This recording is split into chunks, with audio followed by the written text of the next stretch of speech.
بسم اللہ الرحمن الرحیم۔ السلام علیکم میرے تمام ساتھیوں۔ میں آج کے ٹاپک میں آپ کو یہ بات بتانا چاہتی ہوں کہ حسد جو حاسدین ہوتے ہیں ان کے شر سے ہم کیسے بچ سکتے ہیں۔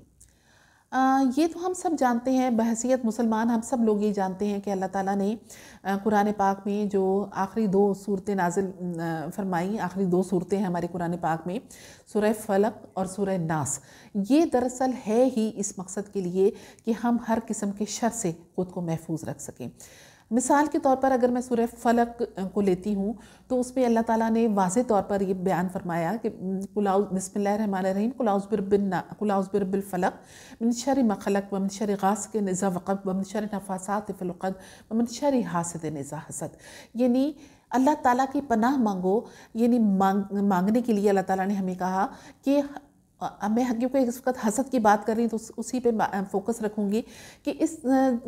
جو آیت ہے اس سورہ کی آخری، اس میں اللہ تعالیٰ نے کہا کہ حاسدین کی حسد سے میں پناہ مانگتا ہوں کہ جب وہ حسد کرنے لگے، یعنی حسد میں نے ایک پہلے لیکچر میں آپ کو بتایا کہ ہر انسان کے اندر یہ حسد کا جذبہ موجود ہوتا ہے، لیکن یہ اس وقت تک بے ضرر ہے جب تک کہ انسان اس کو کنٹرول کیے ہوئے ہوتا ہے، لیکن جیسے یہ کنٹرول سے باہر نکلتا ہے، یعنی کہ انسان حسد کرنے لگتا ہے تو پھر وہ بہت زیادہ شریر ہو جاتا ہے، اور اس کے شر سے بچنے کے لیے پھر اللہ تعالیٰ نے اس سورہ میں خاص طور پہ بندوں کو دعا بتائی کہ آپ اس طرح سے ان کے شر سے محفوظ رکھیں اپنے آپ کو۔ مجھ سے میری ایک اسٹوڈنٹ نے ایک دفعہ بات کی کہ میم ہم لوگ اکثر معوذتین کا جو ہے وہ ورد کرتے ہیں، تلاوت کرتے ہیں اس کی، یعنی دونوں جو آخری صورتیں ہیں قرآن پاک کی، لیکن اس کے باوجود بھی پھر بہت سی مصیبتیں ہم پر آ جاتی ہیں، ہمارے اوپر بہت سی پریشانیاں بھی آ جاتی ہیں، لوگوں کے تعویذ گھنٹے بھی ہمارے اوپر اثر کر رہے ہوتے ہیں، تو ایسا کیوں ہوتا ہے؟ تو میں نے ان سے یہ بات کہی کہ یہ وہ صورتیں ہیں کہ جو حضور پاک صلی اللہ علیہ وآلہ وسلم کے لیے اللہ تعالیٰ نے نازل فرمائی کہ جب ان پر تعویذ گھنٹے کیے گئے اور اس کے اثرات جب ان پر ظاہر ہوئے تو اللہ تعالیٰ نے یہ دونوں صورتیں نازل فرمائی کہ ان کو پڑھنے سے پھر وہ جو جادو کے اثرات تھے ان پر سے حضور پاک صلی اللہ علیہ وسلم پر وہ ختم ہو گئے۔ تو یقیناً یہ ایک بہت ہی مؤثر اور بہت ہی اکثیر قسم کی یہ دونوں صورتیں ہیں کہ جس کے جو اثرات ہیں ظاہر ہے اس سے ہم کبھی بھی انکار نہیں کر سکتے، لیکن اصل بات یہ ہوتی ہے کہ جب بھی کوئی چیز ہم اعتقاد کے ساتھ استعمال کرتے ہیں تو اسی کا اثر ہم پر ہوتا ہے۔ مثال ہے کہ جب ہم خدا نخواستہ بیمار ہو جاتے ہیں تو جب ہم دوائی لینے لگتے ہیں تو پورے اعتقاد کے ساتھ ہم دوائی لیتے ہیں، ہمیں پتہ ہوتا ہے، ہم اپنے پسندیدہ ڈاکٹر کے پاس جاتے ہیں، جب ہمیں دوائی لے کے دیتا ہے ہمیں پتہ ہوتا ہے کہ اس ڈاکٹر کی جو دوا ہے اس سے ہمیں ضرور افاقہ ہوگا، اور ہمیں افاقہ ہو بھی جاتا ہے کیونکہ ہمارا اعتقاد ہوتا ہے اس ڈاکٹر پر کہ وہ اپنا ایکسپرٹ ہے اس چیز میں۔ بالکل اسی طرح قرآنی آیات میں بھی شفا موجود ہے، سورہ فاتح میں شفا موجود ہے، اور اس کے علاوہ یہ جو ابھی میں حسد کے بارے میں بات کی ہے تو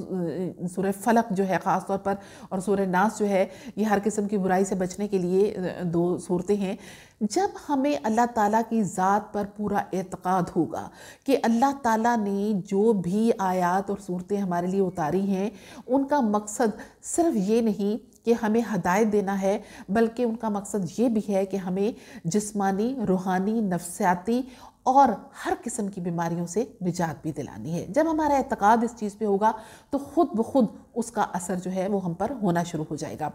آپ اس چیز کو آزما کے دیکھ لیں کہ اگر میں آپ کو اپنی ایک مثال دیتی ہوں کہ ہمارے ایک ریلیٹیو تھی، بزرگ خاتون تھی، اور وہ کہتی تھی کہ جب تک میں ٹیبلٹ نہ لوں نیند کی مجھے رات کو نیند نہیں آتی، تو مجھے لازمی چاہیے۔ تو ڈاکٹر نے اس چیز کو کبھی بھی وہ انکریج نہیں کرتے کہ آپ نیند کی دوائیاں لیں، تو لہٰذا ڈاکٹر نے کہہ دیا کہ بھی ان کو نیند کی دوائی نہیں دینی، مناسب نہیں ہے، یہ خود نیند آئے گی۔ میں نے کہا کہ وہ پریشان بہت زیادہ ہوتی ہیں تو ان کو کیا کیا جائے، تو انہوں نے مجھے ایک ٹیبلٹ دے دی، ایسے ہی طاقت کی ایک دوائی تھی، انہوں نے کہا کہ یہ ان کو دے دیا کرو رات کو، اور ان کا آگو کہ نیند کی دوائی ہے۔ جب میں نے ان کو وہ ٹیبلٹ دی تو رات بھر وہ آرام سے سوتی رہی، اور انہوں نے صبح اٹھ کے کہا کہ دیکھا میں نے کہا تھا نا کہ ٹیبلٹ کے بغیر مجھے نیند نہیں آئے گی، یعنی اب یہ ان کا اعتقاد تھا اس ڈاکٹر پہ اور اس ٹیبلٹ پہ کہ یہ مجھے ضرور افاقہ دے گی، اور ان کو افاقہ مل گیا ان کے اعتقاد کی وجہ سے۔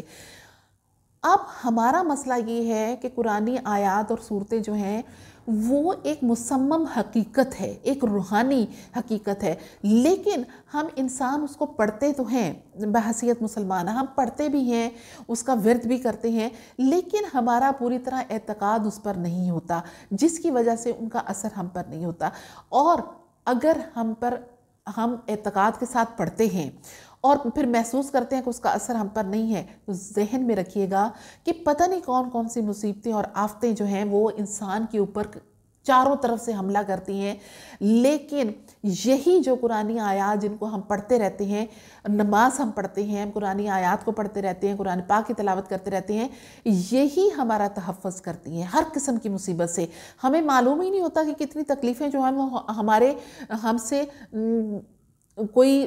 فٹ 2 فٹ کے فاصلے سے ہی دور بھاگ جاتی ہیں، ہم اس چیز کو جانتے نہیں، کیونکہ یہ ساری چیزیں تو بالکل ایسی ہیں نا، ایبسٹریکٹ ہمیں نظر نہیں آتی، لہٰذا ہم اس چیز کو نہیں سمجھتے۔ آپ ذہن میں رکھیے گا کہ جب بھی آپ اللہ تعالیٰ کے کلام کی تلاوت کرتے ہیں اور اس کے بعد آپ کو محسوس ہوتا ہے کہ پھر بھی آپ کی مشکلیں پریشانیاں ختم نہیں ہوئی، پھر بھی آپ حاسدوں کی حسد سے بچ نہیں سکے، پھر بھی آپ نظر بد سے بچ نہیں سکے، پھر بھی لوگوں کی تعویذ گنڈوں کی زد میں ہیں، تو آپ یہ سوچ لیجئے گا کہ پتہ نہیں کتنی مصیبتیں آپ پر سے اللہ تعالیٰ نے ہٹا دی ہیں، اور ابھی جو آپ کے اوپر جو پریشانیاں ہیں، یہ تکلیفیں ہیں، وہ بہت معمولی ہیں جن کو آپ برداشت کر سکتے ہو۔ تو اس چیز کا ہمیں اندازہ نہیں ہوتا۔ آپ کا یہ اعتقاد ہونا چاہیے اللہ تعالیٰ کے کلام پہ، اور یہ صرف یہ نہیں کہ یہ خدا نخواستہ کوئی ایک فرضی اعتقاد ہے، ایسی بات نہیں، یہ حقیقت ہے کہ اللہ کے کلام میں بہت اثر ہوتا ہے۔ آپ پورے اعتقاد اور پورے یقین کے ساتھ پڑھتے رہیے، اور آپ یہ سوچتے رہیے کہ پتہ نہیں کتنی مصیبتیں جو ہیں وہ خود میرے پاس آنے سے پہلے ہی تباہ و برباد ہو گئی، اور مجھے اس چیز کا اندازہ نہیں ہوا۔ تو اللہ تعالیٰ کا ہر دم شکر ادا کیجئے اور اللہ تعالیٰ کے کلام پر پورا اعتقاد کیجئے۔ آپ کے سامنے کوئی بھی چیز انسان سے طاقتور نہیں، انسان اشرف المخلوقات ہے۔ جتنی بھی تخلیقات ہیں، چاہے وہ نظر بد کی تخلیق ہے، چاہے وہ تعویذ گنڈے کی تخلیق ہے، چاہے وہ کوئی حسد کی تخلیق ہے، کوئی بھی چیزیں ہیں، جتنی بھی تخلیقات ہیں، سب سے اللہ تعالیٰ نے انسان کو اشرف المخلوقات بنایا، لہٰذا اس سے ہر چیز کمتر ہے۔ آپ ہر چیز کو ذہن کر سکتے ہو، صرف آپ کو اپنے اندر اپنا آپ مضبوط کرنا ہوگا، اور اللہ تعالیٰ کے کلام پر آپ کا پورا اعتقاد اور یقین ہونا چاہیے۔ پھر دیکھیے کہ آپ کی زندگی بہت خوبصورت گزرے گی، اور اللہ کے حکم سے کوئی بھی شر جو ہے وہ آپ کو نقصان نہیں پہنچا سکے گا۔ امید ہے میری اس بات پہ غور کریں گے، اور یقین کے ساتھ اور پورے اعتقاد کے ساتھ اللہ کے کلام کو پڑھیں گے اور اس پر